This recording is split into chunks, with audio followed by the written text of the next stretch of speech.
Et si les récits d'Abraham, Isaac et Jacob racontaient déjà l'Évangile? Leurs gestes, leurs épreuves, leurs appels, tout semblait annoncer celui qui devait venir. Découvre comment Jésus se cache dans la foi, l'obéissance et la lutte des patriarches. En regardant le récit de la Genèse de plus près, on découvre que l'histoire d'Adam et Ève est un code prophétique, une ombre de ce que vivra plus tard la nation d'Israël. Rappelle-toi, Adam et Ève ont reçu de la part de Dieu une terre particulière, le Jardin d'Éden. C'est une terre bénie, mise à part. Des siècles plus tard, Israël recevra la terre de Canaan, également bénie et sanctifiée. Tu conviendras avec moi que le parallèle est assez saisissant. En Genèse 1, versets 9 à 13, les premières formes de vie végétale émergent. Les plantes sortent de la terre, les arbres donnent leurs fruits. En Lévitique 26, verset 4, Dieu promet à Israël la même chose. « Je vous donnerai la pluie en son temps, la terre donnera ses produits, et les arbres des champs donneront leurs fruits. » As-tu remarqué qu'il s'agit du même type de bénédiction dans deux contextes différents, mais avec un message identique? L'obéissance à Dieu attire la fécondité. Dans Lévitique 26, versets 6 à 9, Dieu promet une paix exceptionnelle au peuple s'il obéit à ses commandements. Cette paix rappelle celle qui régnait dans le Jardin d'Éden avant la chute. Adam et Ève y vivaient en parfaite harmonie avec Dieu et la création. De la même manière que dans Genèse 3, verset 8, l'Éternel marche dans le jardin aux côtés d'Adam et Ève, Lévitique 26, verset 12 promet « Je marcherai au milieu de vous, je serai votre Dieu, et vous serez mon peuple. » C'est la même intimité divine, la même proximité entre le Créateur et ses créatures. Adam et Ève ne sont pas seulement deux êtres humains comme toi et moi. Ils incarnent aussi l'idée d'un peuple élu sur une terre donnée.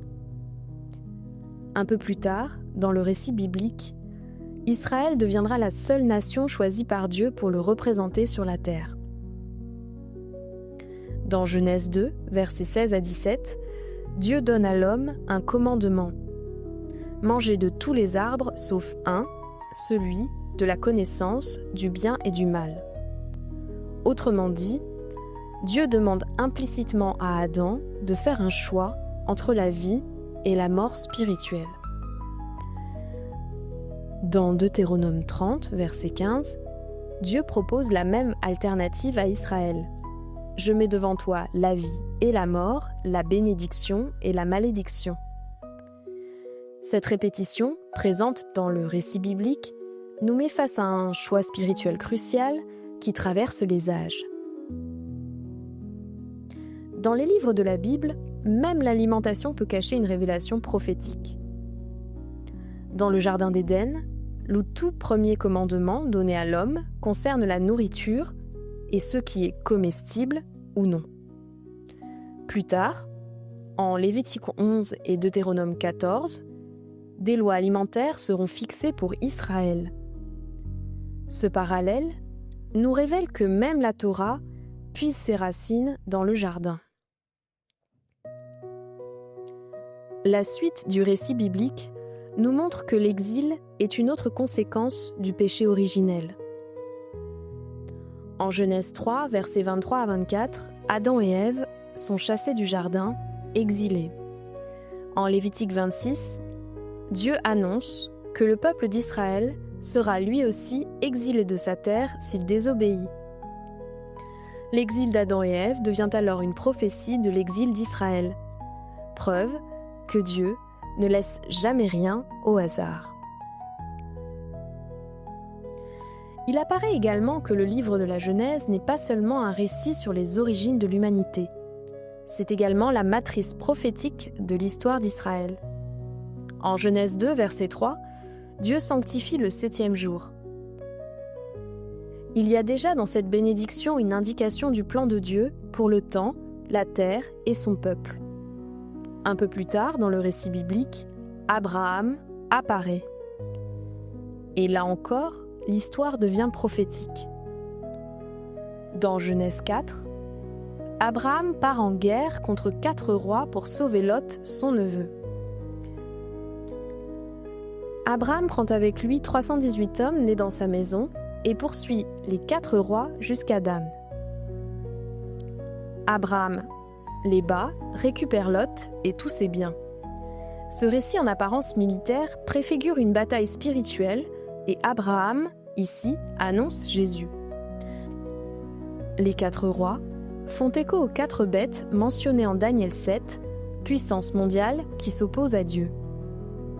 Abraham les vainc et annonce que Jésus aussi viendra pour les vaincre définitivement.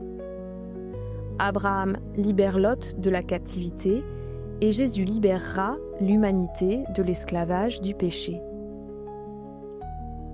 Abraham agit avec ses propres serviteurs, nés dans sa maison, et Jésus enverra ses disciples, nés de l'Esprit, pour étendre son royaume.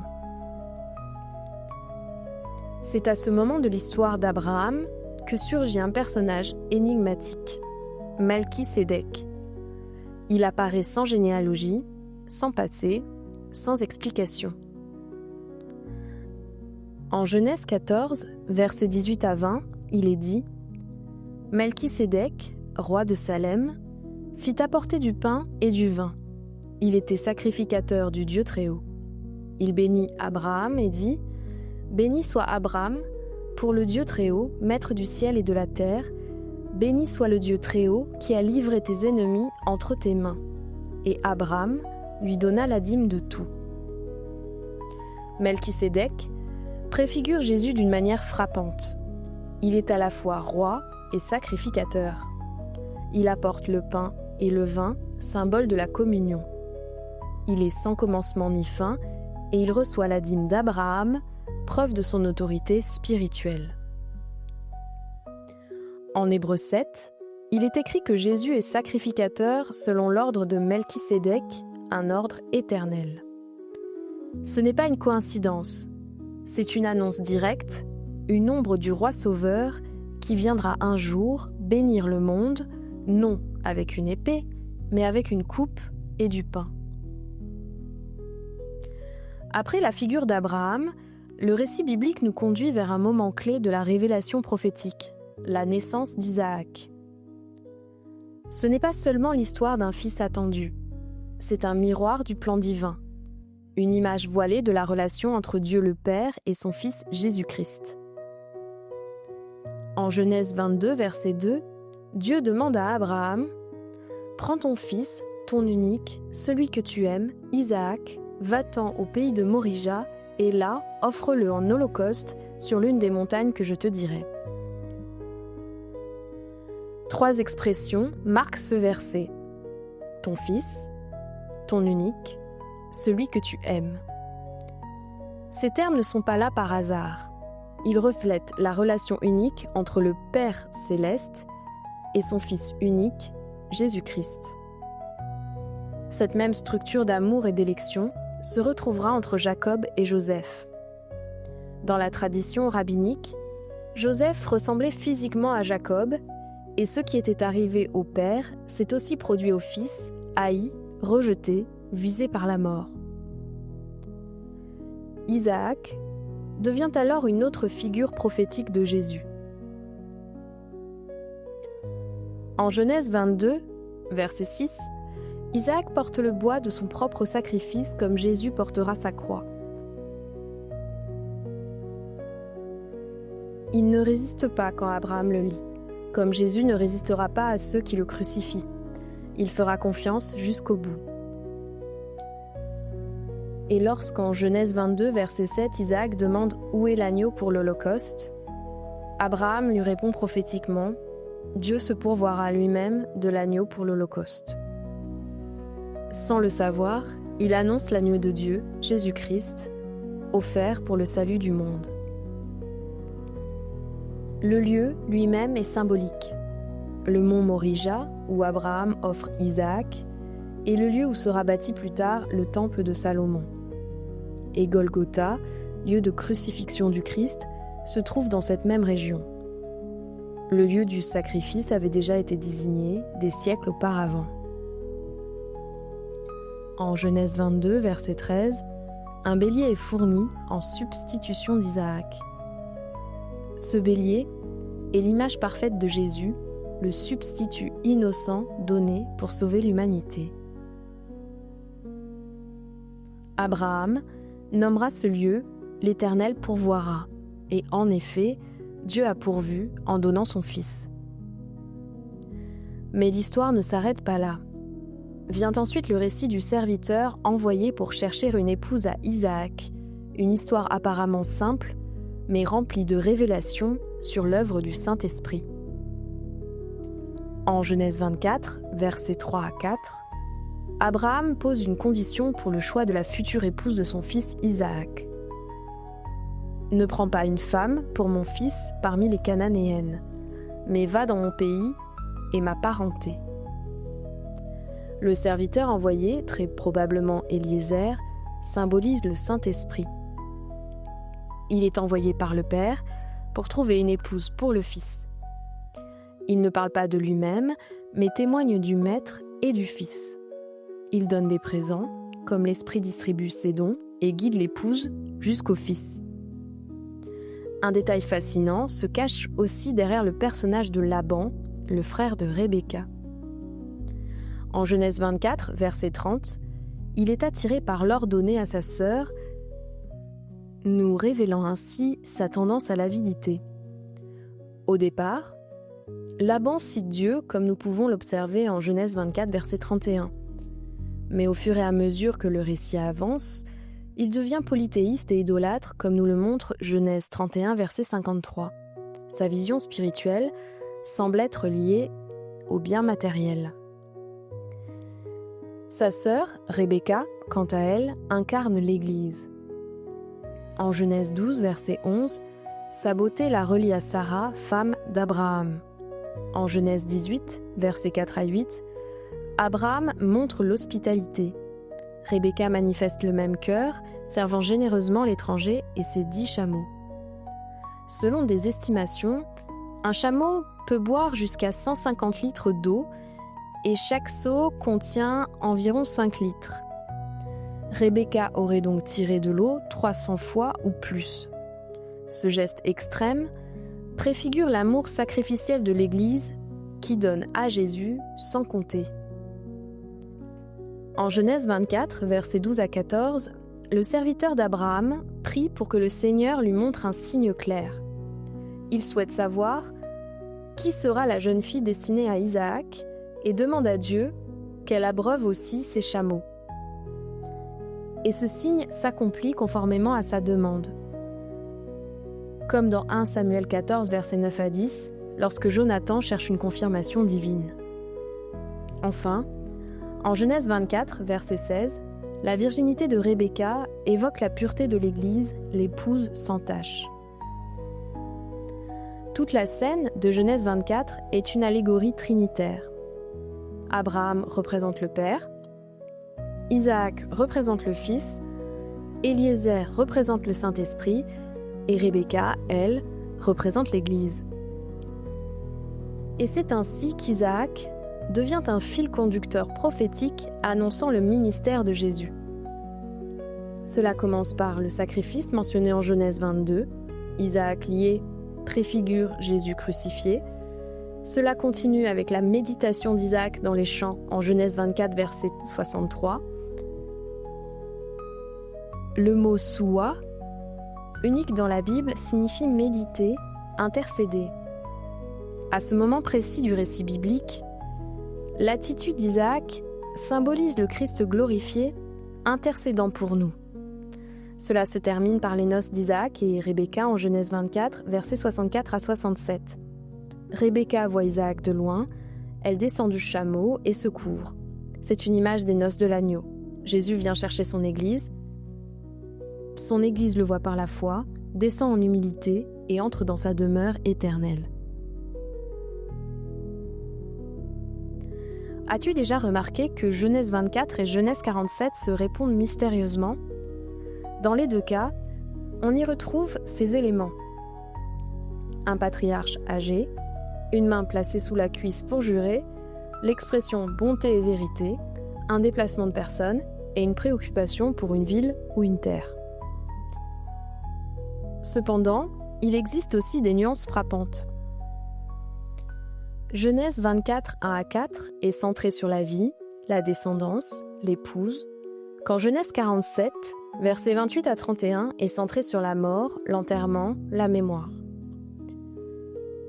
En Genèse 24, versets 26 à 27, le serviteur prie une troisième fois, rendant grâce à Dieu devant la famille quand plus loin, en Genèse 24, verset 55, cette même famille demande à ce que Rebecca reste 1 an. Mais au verset 56, le serviteur insiste car l'heure est venue de partir. Rebecca partira donc sans délai, comme Abraham avant elle, quittant tout par la foi. Sa foi est du même ordre que celle du père des croyants. Après Abraham et Isaac, l'histoire de Jacob s'ouvre comme une nouvelle page du récit divin. Mais cette fois, ce n'est pas seulement l'histoire d'un homme. C'est le destin d'un peuple condensé dans une seule vie, un écho prophétique de la nation d'Israël tout entière. Jacob, c'est Israël en miniature. Sa lutte avec l'ange dans Genèse 32 est l'image prophétique de ce que vivra Israël dans les derniers temps, une confrontation spirituelle pour obtenir la bénédiction et reconnaître son Messie. Mais avant la lutte, vient un songe, et ce songe est rempli de mystères. Dans Genèse 28, verset 11, Jacob, en fuite, s'endort la tête posée sur une pierre. Au verset 12, il voit une échelle dressée entre le ciel et la terre avec des anges qui montent et descendent, et au sommet, l'Éternel lui parle. Ce rêve ne peut être réduit à une simple vision nocturne. C'est l'un des tableaux prophétiques les plus explicites de l'Ancien Testament à propos de Jésus-Christ. Jésus lui-même en donne la clé d'interprétation en Jean 1, verset 51. « En vérité, je vous le dis, désormais vous verrez le ciel ouvert et les anges de Dieu monter et descendre sur le Fils de l'homme. » Cette échelle, c'est lui. Jésus est le lien vivant entre le ciel et la terre, la passerelle entre Dieu et l'humanité, le chemin du haut vers le bas et du bas vers le haut. Le matin venu, Jacob prend la pierre sur laquelle il dormait et il érige un monument.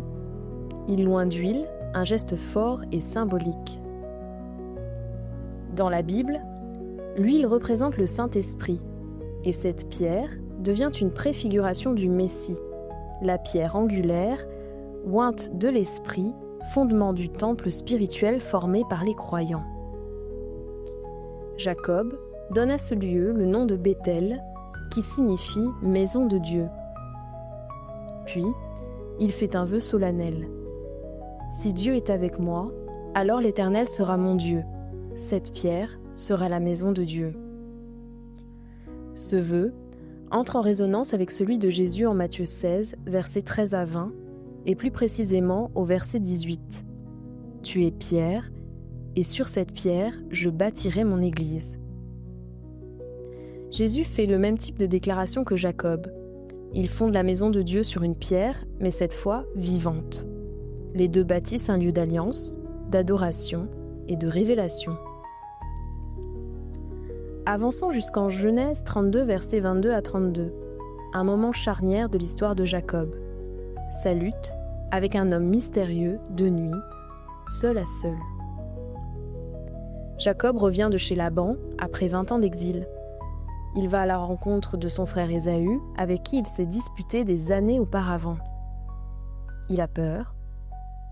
Il envoie sa famille au loin et reste seul. C'est là qu'un homme lutte avec lui jusqu'à l'aurore. Mais cet homme n'est pas un homme ordinaire. Il refuse de donner son nom. Il bénit Jacob, et Jacob déclare en Genèse 32, verset 30, « J'ai vu Dieu face à face, et mon âme a été sauvée. » Il s'agit ici d'une nouvelle Christophanie, une nouvelle apparition de Jésus avant son incarnation. Et cet homme donne un nouveau nom à Jacob. en Genèse 32, verset 28. Tu t'appelleras Israël, car tu as lutté avec Dieu et avec les hommes, et tu as été vainqueur. Israël, cela signifie littéralement celui qui lutte avec Dieu. Cette lutte prophétise la bataille spirituelle d'Israël pour reconnaître le Messie, Jésus-Christ. Une lutte qui se poursuit encore, mais dont la fin est une promesse de victoire et de reconnaissance. En prenant du recul sur les 3 patriarches, un schéma saisissant se révèle. Abraham révèle le Père, il offre son Fils, il envoie son serviteur, il marche par la foi et il représente l'amour sacrificiel du Père. Isaac révèle le Fils, il porte le bois comme Jésus sa croix, il obéit sans résistance, il fait confiance à son Père et ne meurt pas, image de la résurrection. Enfin, Jacob révèle Israël. Il voit l'échelle entre le ciel et la terre, il lutte avec Dieu et devient Israël. Il bâtit des autels et oint des pierres et il incarne la persévérance et la foi en devenir. Depuis le commencement, Dieu écrivait déjà l'histoire de Jésus à travers les patriarches. Leur vie, c'est aussi la tienne. Une vie de foi, de confiance et de lutte. Partage avec nous en commentaire ce que ces révélations changent dans ta relation avec Dieu.